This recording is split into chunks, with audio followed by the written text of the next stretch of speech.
So I see so many people that are on Section 8 or food stamps, getting their benefits and getting removed off the program. Hey everyone, welcome back. Stephanie Cole here with Growth Magnet Network. Go ahead and subscribe to the channel. Now, I wonder because Section 8 not only benefit the person that's not working because maybe they have a disability or not working by choice, but you also have the other end where it's the landlord that specifically get buildings to target people that are on Section 8 that have these, vouchers. They deliberately get buildings to target these government programs. And when you have a tenant that's no longer have access or qualify for the program, what does that mean for you, the landlord? And another thing is also group homes as well, getting buildings in certain areas just to have group homes. If the group home is Section 8 or HUD funded or Medicaid or state funded, now there are where the lease could be private and not backed by the government as well. But what are you doing as the recipient of Section 8 or on the other end of being the landlord? What are you going to do is the question. So where the tenant was guaranteed $1,200 to $1,500 a month because they're not working, you're zero income tenants, you're no longer getting that.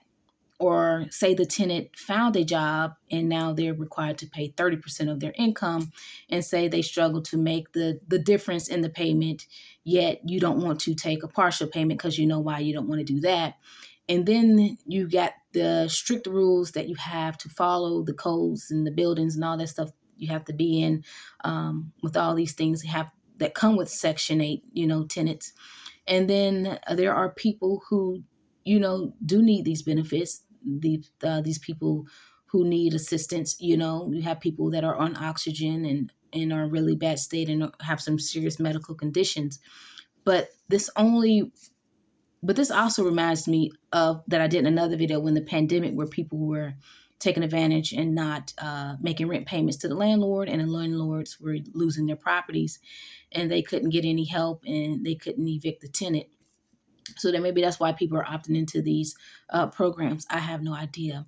And this wasn't the case for everybody, but a lot of people could make their rent payment. They just chose not to during that time.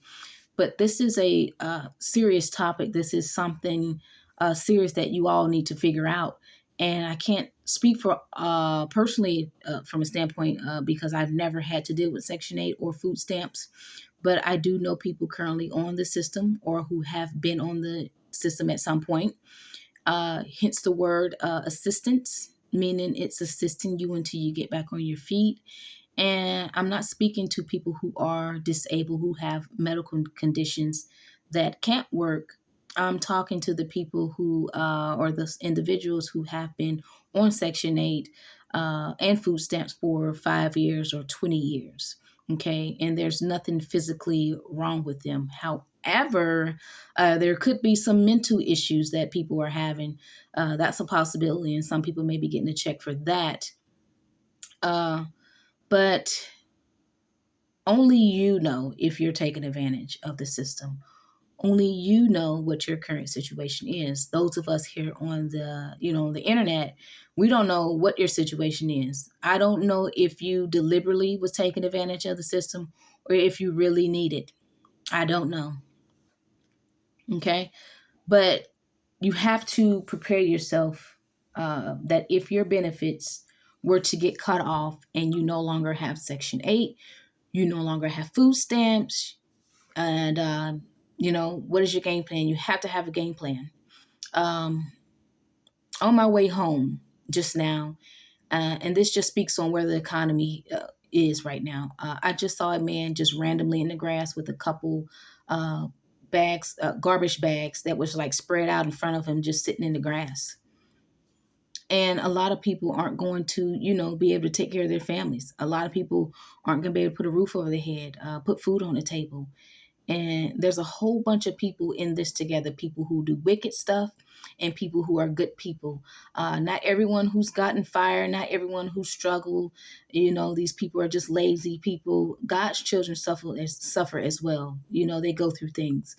It's a lot harder for God's children, to be completely honest. And I know from personal experience that when you start living a righteous life, you get all kinds of attacks. The spiritual warfare is crazy. But I encourage all of you to learn a skill set, to invest in yourself, to work on yourself internally, and so that you can be a better person. And I can't say it enough. Um, it's going to be extremely hard for a lot of people. I've been saying this since last year. If you feel like your situation is different, it's not. If you feel like you can't get out of it, you can, and you can take it from me.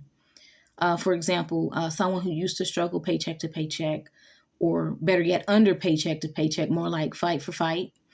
Um, I thought I was going to be, this close, you guys, to being in a mental institute. It had got that bad. I was looking at the TV one day, and it wasn't even on. The screen was black. God willing, and the timing and his choosing, I will give my testimony. So I'm telling you, on the other side of that struggle, on the other side of that problem that you're having, you will get out of it if you just hang on. And a lot of stuff, like myself, I brought on myself through my own sinfulness and wickedness that I was doing, and it was my own fault. God had nothing to do with it. God gives us free will to choose what we do.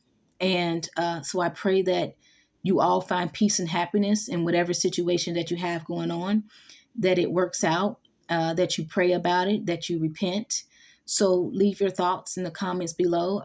Let me know what you guys think. Make sure you like this video, share this video, subscribe to the channel, and take care.